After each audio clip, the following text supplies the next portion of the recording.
Hi everybody. It's been a while since I've done one of these tuba collection videos, and I figured I'd start with something that I play pretty regularly. And we'll go through the bass tubas first, the contrabass tubas second, because I don't have all of them in my possession, and neither of them are finished being modified or well built. And then we'll finish everything with that double belly euphonium you see behind it. This one is a bit of a rare bird. You don't see them too often at all. I don't know of any professionals that currently play, well, any Willson bass tuba, but this is a cool instrument. This is a Willson 3200 RZ-5 six-quarter sized F tuba. And I say six-quarter, it's literally, I think, the largest currently manufactured F tuba that you can get. This one's got an interesting story to it. It kind of fell into my possession at an interesting time for interesting reasons, but let's go through the main specifications and I think Willson's idea behind why it exists. This is a large bore 5 rotor valve F tuba. It's based on the exact same body as the piston 3200 FA5, which is now the FA5 XL. It's the same horn with a main tuning slide trigger as the piston version. And interestingly, I had this and the piston version in my house at the same time after I bought this one. And I think what's kind of cool is Willson actually did the opposite of what most manufacturers did, where the rotary version came out first and the piston version came out later. Think like the PT6, I think the rotary version came out first, the Mr. P, the HB2, all of those rotary versions then had a piston version come out later. But they actually started with the piston version, and I would assume somebody asked them why they don't make a rotary version, so they took a rotary valve section and just pasted it on this body and called it done. And the piston and the rotor versions, in my opinion and my experience, literally play identically. They had the exact same intonation quirks. They had pretty much the exact same sound. They had the exact same great low register response. And the rotary version just has worse ergonomics than the piston version. But if you like rotary valves and you want an F tuba that you don't have to work hard to play, there's only a few of them I think that offer that experience. This one, Alan Bear's Kodiak, and you could argue the newer Meinl Westons would fit that bill. But realistically, if you want the contrabass tuba replacement and you want it to be an F, the Willsons are a great contender. Now, I mentioned the backstory to this one.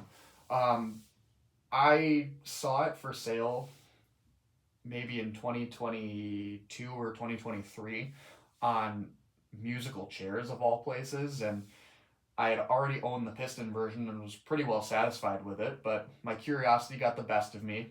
I sold that one. Somebody had messaged me about selling it, and I asked them if they wanted it still, and they paid me for it, and then I went out and got this one, not knowing the horrors hidden behind the tarnish. If I can figure it out, I'll flash a picture of it up on the screen so you can take a look at it. But this one has been through the ringer a little bit. From what I understand, per the previous owner, he actually ran it over after taking an audition or some gig, and he had it repaired, sort of. When it came to my possession, it had been sitting for a long time, unplayed. It was pretty much black with tarnish and grime and gunk, so I couldn't see the extent of the damage to it.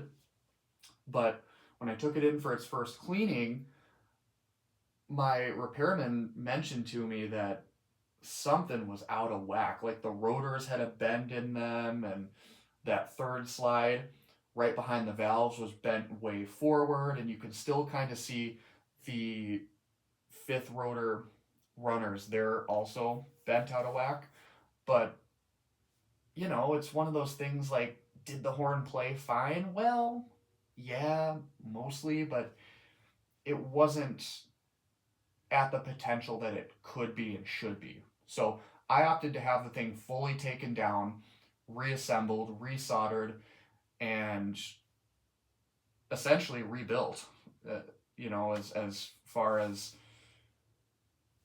the body was totally apart and the rotors were totally apart, and almost every solder joint got redone. And that really woke up the potential of the tuba. But there's still some Willson design choices that are just, in my opinion, bad. That I think if they fixed, they would really have a contender for a great rotary instrument. First of all, the valves. Willson uses these Rotax rotary valves, which essentially are just rotary valves with extra metal around the ports. So they kind of look like a piston valve if you were to just chop off at the bottom. That's kind of what they look like. And Willson claims that they maintain 100% volume in the airflow or something weird like that. I can't tell you a certain yes or no on that, but what I can tell you is after I had valve surgery done, the horn played better. And the reason I had that surgery done was because the rotors themselves are so heavy. They're hard on your fingers, they're hard on your hand, and I think that contributes to the perceived bad ergonomics of Willson rotary tubas. And there's not many Willson rotary tubas out there because, well, they don't market them very well, and they make these weird design choices that hurt the horn. So there's one person in America and maybe in the world who will do this valve surgery for you, and that's Martin Wilk. And he will take the valves and just cut that extra metal out, lighten them up, and take away that extra weight and that drag that extra metal causes. And it really opens up the horn, not just in the low register, but in every register. The instrument plays better. And it's not so hard on your hands, and it's great. It's a brilliant modification that every Willson tuba owner should have done. Even if you just have the fifth rotor that's a Rotax valve, have it cut. Seriously. That doesn't solve all the problems though, because the other issue is that weirdo valve linkage. I think they call it the roto head or something. But if you look at the end of these rotors, where's my finger? Hello? There it is. At the end of these rotors, right there, those are held together with set screws that they push against a ball. And that's what holds the rotors together. It's different from the mini ball linkage in that it's worse. There is a minimal amount of screw tension between the valve working with no noise, the valve not working at all, and the valve working but being really loud.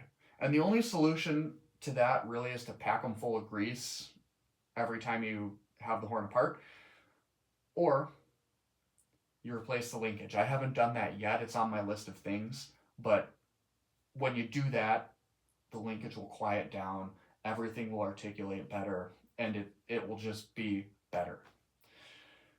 And I can't help but think if Willson didn't make these dumb design choices, then they would have one really, really good rotary instrument.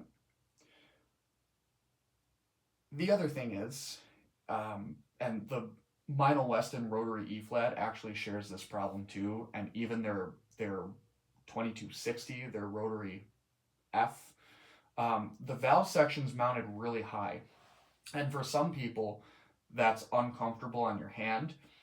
And for me, I haven't experienced wrist pain when playing it, but it is certainly higher up on the instrument than the vast majority of rotary tubas.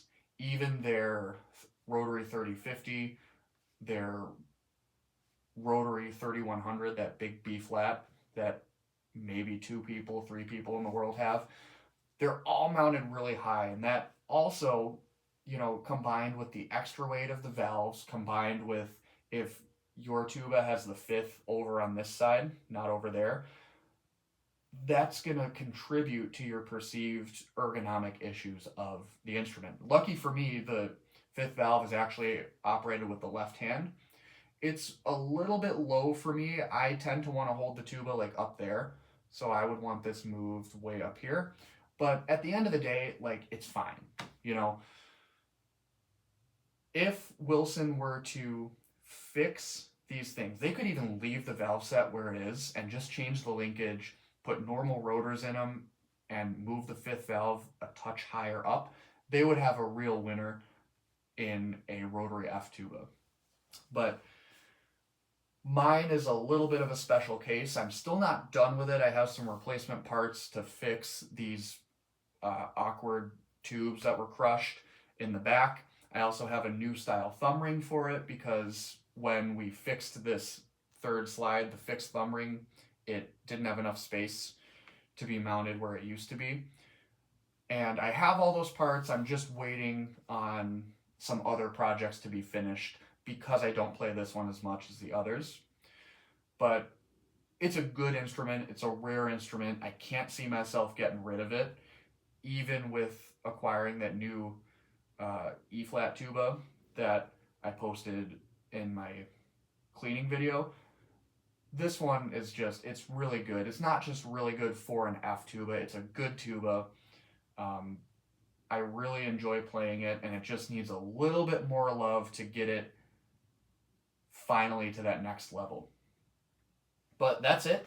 Leave a comment if you agree or disagree with my thoughts and impressions on Willson's rotary instruments. If I were to go back and do things again, I probably wouldn't have bought this tuba. I would have just kept the piston version, which played identically but is less rare. It's just cool to have this one, so that's why I bought it. But it's good. If you get the opportunity to play one, give it a try and let me know if you agree with those ergonomic thoughts that I have. But this one is good now that it's been rebuilt and modified and all that. So that's it for this one. Next time, you'll very likely see the E-flat tuba in my collection videos. Until then, bye.